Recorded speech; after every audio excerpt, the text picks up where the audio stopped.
Democracy Radio. 94.9 FM Dakar.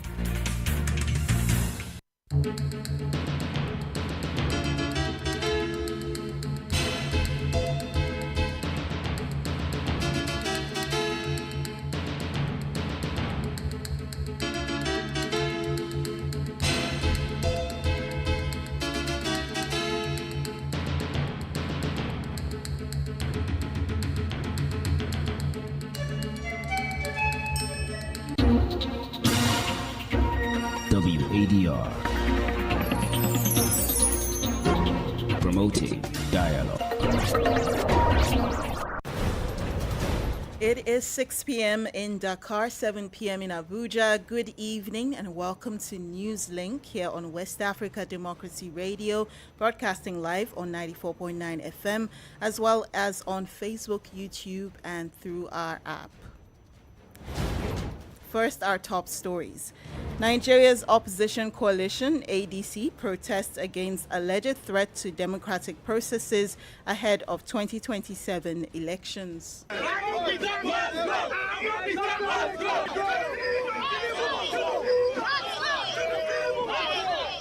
Niger and Morocco signed several bilateral agreements covering key sectors, including security. The Gambia hosts the First Ladies Forum against sexual and gender-based violence. Sexual violence is being used systematically as a weapon of war. Implementation remains fragmented and violence continues to thrive between policy and practice. And in Senegal, the Council of Press Employers threatens legal action against financial irregularities in state subsidy. Please stay with us for details of these stories and more. On the news, this is Deborah Amour. Many thanks for joining us. Newslink begins in Nigeria, where several prominent opposition figures took to the streets of Abuja earlier today, protesting what they describe as threats to the country's democratic process. Those in attendance were former Vice President Atiku Abubakar, Labour Party's Peter Obi, as well as former Governors Rotimi Amechi, Rabiu Kwankwaso, and Rauf Aregbesola. The protest comes amid growing controversy surrounding a decision by the Independent National Electoral Commission, INEC, to withdraw recognition of the David Mark-led leadership of the African Democratic Congress, citing a court order. The move has further deepened tensions within the opposition coalition. WADR's Yechenu Sasetu reports from Abuja.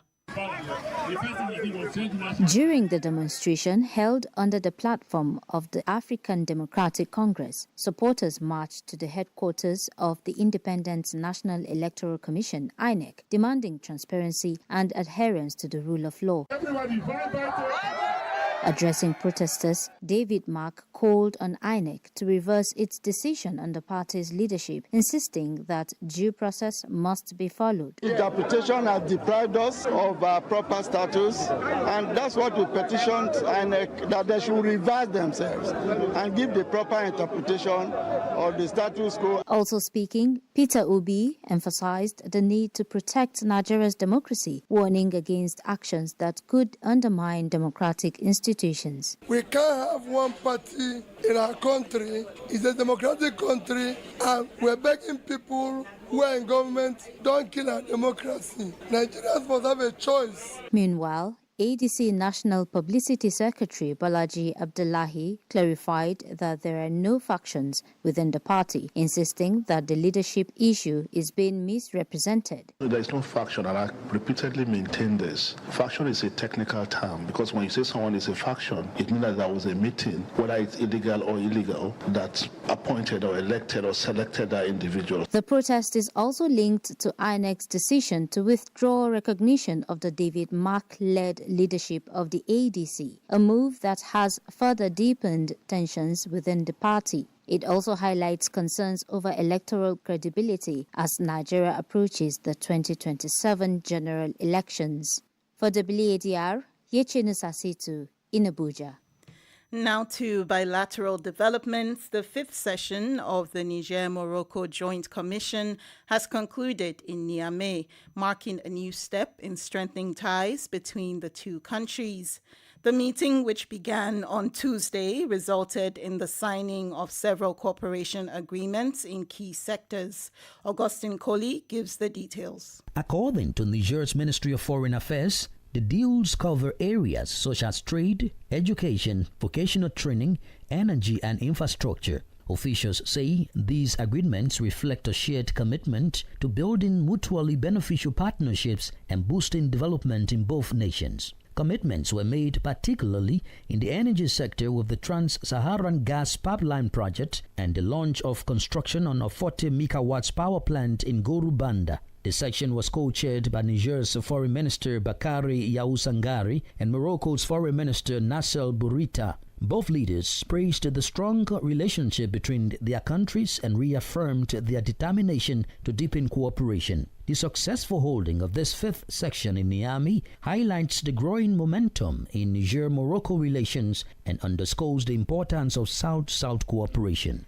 That was Augustine Coley with the details. Meanwhile, the Gambia is hosting the first ever SWED Plus First Ladies Forum against sexual and gender-based violence. The three-day event, in collaboration with ECOWAS and international and regional partners, commenced today with the theme Unite to Advance Zero Tolerance for SGBV. It brings together First Ladies, policymakers, development partners, and regional stakeholders to address gender-based violence and its broader impact on development across West and Central Africa. Sandonal Mendy completes the story from Banjul. The forum aims to reinforce institutional mechanisms, consolidate ongoing progress, and promote gender transformative policies that advance the social and economic empowerment of women and girls across the region. It also seeks to elevate political commitment at the highest level, positioning First Ladies as key advocates in shaping national and regional responses to gender-based violence. In his welcoming remarks, Dembaba, Permanent Secretary at the Gambia Ministry of Gender, Children and Social Welfare, underscored the significance of the meeting, noting that it will help develop a roadmap towards zero tolerance for gender-based violence. This extra meeting is a critical step in breaking that cycle. It is an opportunity to deliberate, share best practices, and to design a regional roadmap on zero tolerance for gender-based violence. The forum also focuses on strengthening prevention mechanisms, improve response systems, and addressing gaps between existing legal frameworks and their implementation. Lil French, ECOWAS resident representative in the Gambia, sees her perspective. From the Sahel to the Chad Basin, sexual violence is being used systematically as a weapon of war. Despite robust international instruments like the ECOWAS gender policy and the supplementary act on equality of rights, implementation remains fragmented and violence continues to thrive in this gap between policy and practice.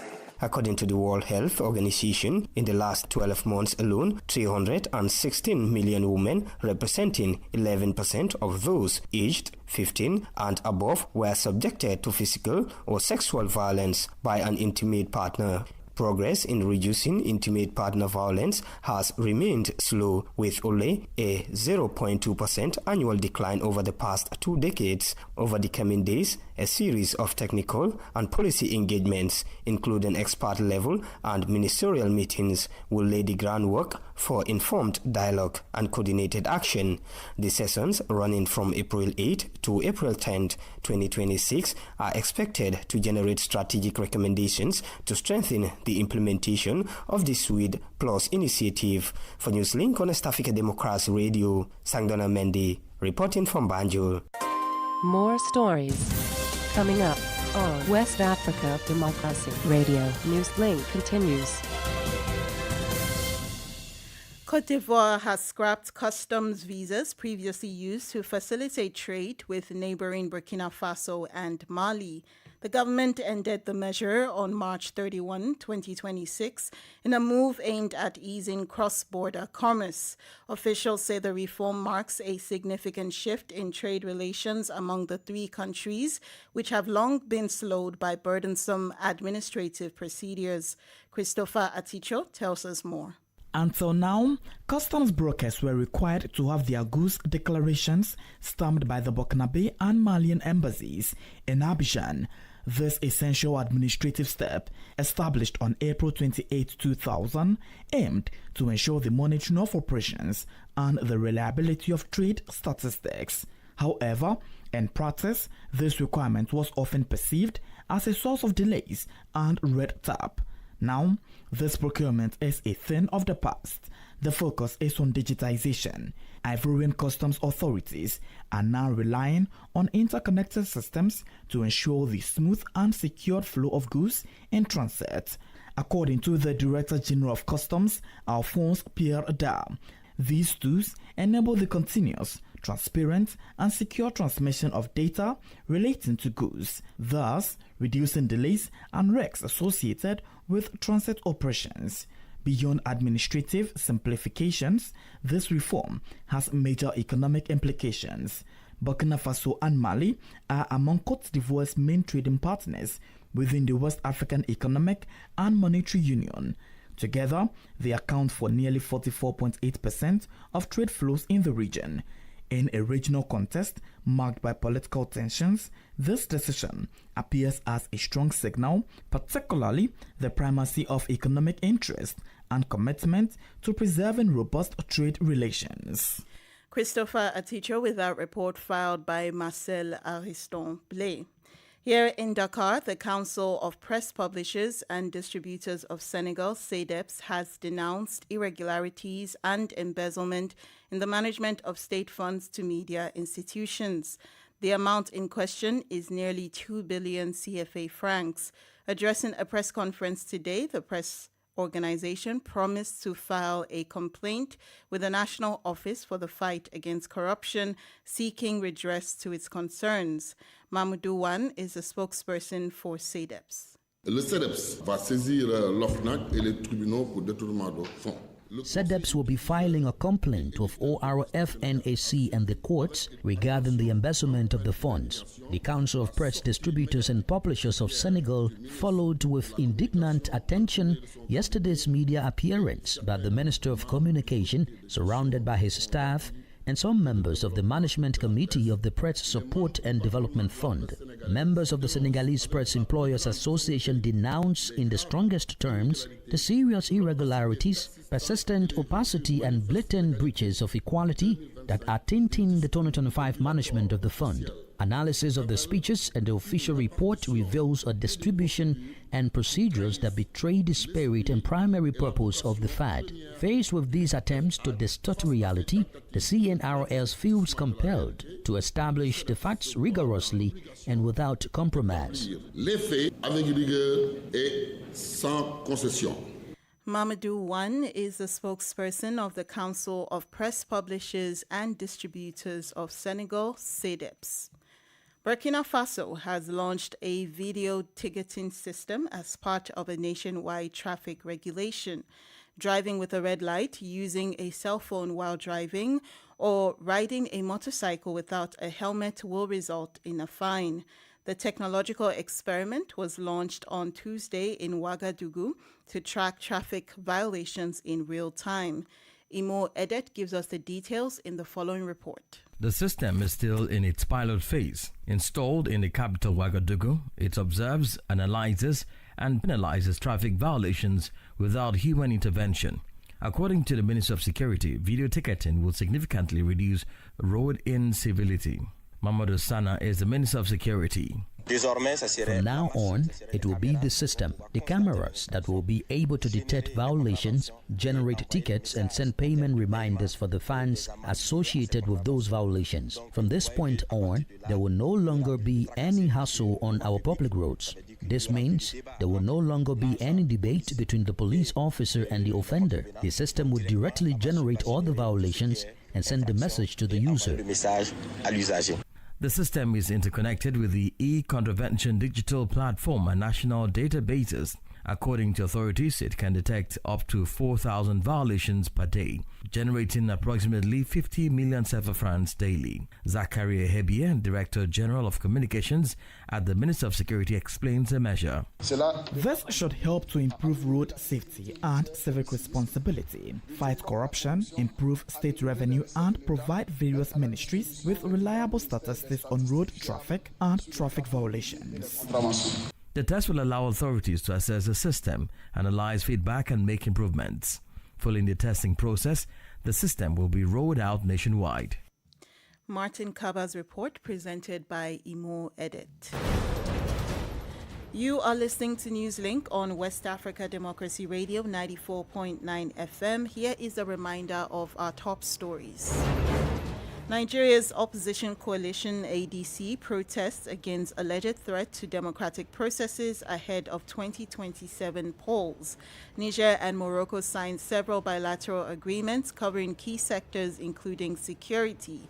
The Gambia hosts the First Ladies Forum against sexual and gender-based violence, and Senegal's Council of Press Employers threatens legal action against financial irregularities in state subsidy. Still ahead in the news, we have a guest interview and sports news. Please stay with us. Fresh and breaking news all the time. Hear it first as the news breaks, only on West Africa Democracy Radio. Newslink continues.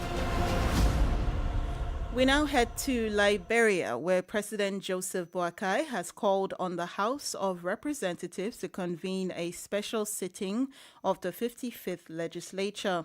In a communication to the Speaker of Parliament, the President proposed a 10-day session from April 9 to April 23, 2026, citing the need for urgent legislative action on key national issues. The request comes just weeks after lawmakers adjourned the first quarter of the third session on March 19, with regular sittings initially set to resume on May 8. WADR's Monrovia correspondent Abraham Parker reports. Under Article 32B of the Liberian Constitution, the President is empowered to summon the legislature outside its normal calendar to address matters of national importance. At the top of the President's agenda is a proposal to print additional Liberian dollar banknotes, a measure often tied to liquidity management and inflation concerns in the country's cash-based economy. Lawmakers will also deliberate on the 2026 supplementary budget aimed at adjusting government spending to meet evolving fiscal pressures. Robert Haynes, the Director of Press and Public Affairs, confirmed to the President's communication. The decision to convene the special section follows a formal communication from the legislature indicating the adjournment of the first quarter of the third section of the 55th legislature on the 19th of March 2026. After exhausting all of its work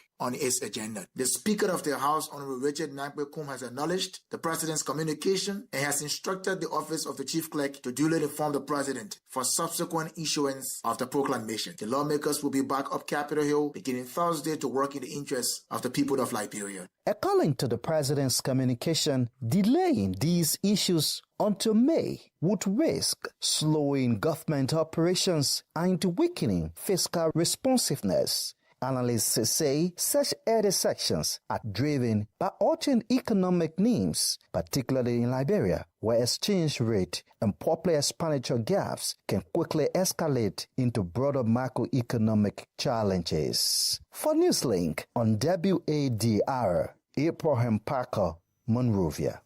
And now for some health news. In Mali, malaria remains a major public health challenge despite progress made in recent years across West Africa. The disease continues to place a heavy burden on health systems and vulnerable populations throughout the country. Health experts are also raising concerns over the growing emergence of resistance to anti-malarial treatments. In response, stakeholders are strengthening regional coordination through the creation of the West African Network for Anti-Malaria Resistant Surveillance, known as WANSA. Usman Umar tells us more. The West African Network for Anti-Malarial Resistance Surveillance aims to strengthen the monitoring of the effectiveness of drugs used to treat the disease. Through this mechanism, states will collect harmonized data analyze it and share it to guide health policies. According to health authorities, this regional coordination will make it possible to anticipate changes and quickly adapt treatment strategies. Assa Badialo Tori, Malian Minister of Health and Social Development, explains the significance of the surveillance. In response to the global call for action against this major threat, stakeholders in West Africa, such as the national malaria control programs, academic and research institutions, civil society organizations, and members of the Pathogenic Genomic Diversity Network Africa, initiated the creation of the West African Network for Surveillance and Mitigation of Anti-Malaria Resistance, WANSA. Strengthening the capacities of laboratories and research teams is also part of the plan to improve the monitoring of evolving resistance patterns. The network will operate in a complementary manner with existing initiatives at the regional and international levels. WANSAR is thus part of a dynamic of strengthened cooperation to improve surveillance and the effectiveness of malaria control in West Africa. That report was by WADR's Aliu Cham, presented by Osman Omar. Politics, analysis on major news, social matters, and all. This is A Guest. Our guest this evening is Barrister Maurice Ibam, a former executive of the opposition African Democratic Congress ADC in Nigeria. He reacts to the INEC's decision to remove the names of David Mark and Arigbesola from the ADC leadership list, citing a court order. Some prominent opposition figures took to the streets of Abuja in a Save Nigeria Democracy protest against the decision. Take a listen to his concerns. So we are currently at INEC office headquarters in Maitama, and we are here protesting recent involvement of INEC into the ADC activities. In fact, we see that the hand of a monkey, because INEC has become a support group of APC all of a sudden, knowing that this INEC chairman, who happens to be Senior Vicar of Nigeria, rumors have it that he has also been in the legal council of the APC during 2023 election. So we sense a lot of biasness here and there, and that is why we are now on the street now to protest, because we know that this is the work of APC and Bola Ahmed Tinubu's government, trying to manipulate the affairs of ADC. So before the coalition came to ADC, I must tell you the truth, ADC was not really a very, very popular party, but with the coming of the coalition, it became very, very popular. And after the coming together of coalition leaders, we see that APC and Bola Ahmed Tinubu is actually scared of the impact of ADC. The INEC decision to remove the names of the ADC chairman and secretary from its board, it's based on a court order to maintain status quo. How does this implicate INEC's neutrality? If you say to maintain status quo, what was the status quo before now? This Bala Naf is actually, in fact, let me even tell you, he came into the party in 2022 when he wanted to run for governorship. And after the election, seeing Chief Rabukin was in his wisdom, decided that, okay, he could actually be the Northeast vice chairman. And since then, but when the coalition came in, he actually volunteered to resign. So now, all of a sudden,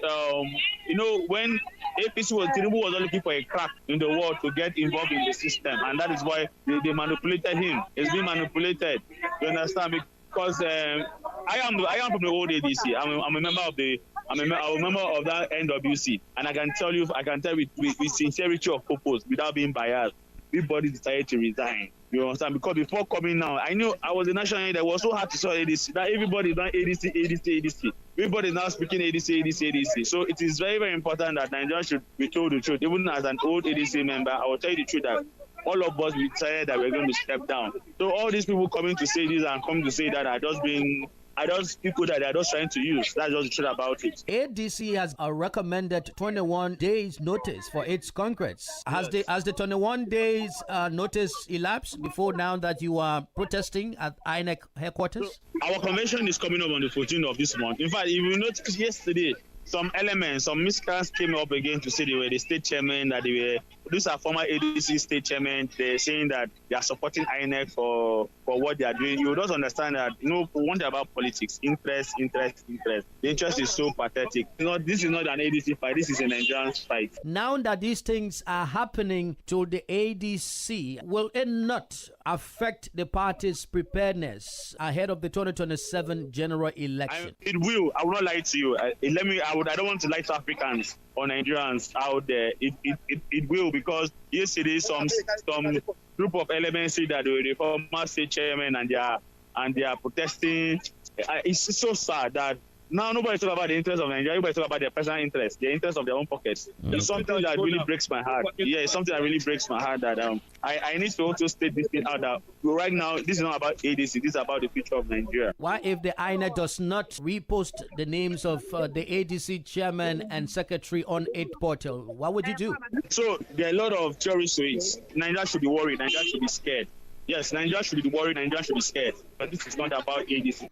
Barrister Maurice Ibam is a former executive of the opposition African Democratic Congress in Nigeria.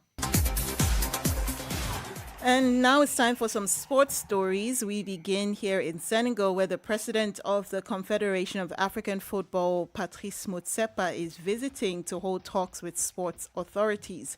During his visit, he will meet with President Bassirou Diomaye Faye and football officials. Talks will focus on the recent Africa Cup of Nations final controversy as CAF moves to address concerns and strengthen ties with Senegalese football authorities. FIFA has approved goalkeeper Arthur Okonkwo's switch from England to Nigeria. The 24-year-old, who represented England at youth level, now boasts the Super Eagles goalkeeping options alongside Stanley Nwabali. The Nigeria Football Federation has welcomed the move as part of efforts to strengthen the squad. The UEFA Champions League quarterfinals kicked off with Bayern Munich beating Real Madrid 2-1 away, while Arsenal edged Sporting CP 1-0. Tonight, holders Paris Saint-Germain will face Liverpool, while Atletico Madrid take on Barcelona, with all to play for in the race to the semi-finals. And with that, we have come to the end of Newslink here on West Africa Democracy Radio, broadcasting from Dakar, Senegal. Thank you for listening. Many thanks to Ismaila Kamara and Maudo Drew for the technical assistance. Do interact with us via our social media platforms, X, Instagram, and Facebook at WADR English. My name is Deborah Amuo. Good evening. And many thanks to you for listening to Newslink via Hot 104.3 FM, Hilltop Radio 104.7 FM, and Veritas Radio 102.9 in Banjul, the Gambia. We also appreciate our listeners in Liberia via Alternative Youth Radio 98.9 FM, Lofa County, Radio Kagama 94.5 FM, Nibe County, DCN Radio 91.3 FM, Riverside County, Radio Bath FM 91.3 Sierra Leone in Nigeria, and Love 104.5 FM Abuja. For you listening via Radio Pad 95.1 Damango, Savannah region, and on Royals FM 104.7 Wenchi, Ghana, we say a big thank you. Remember, West Africa Democracy Radio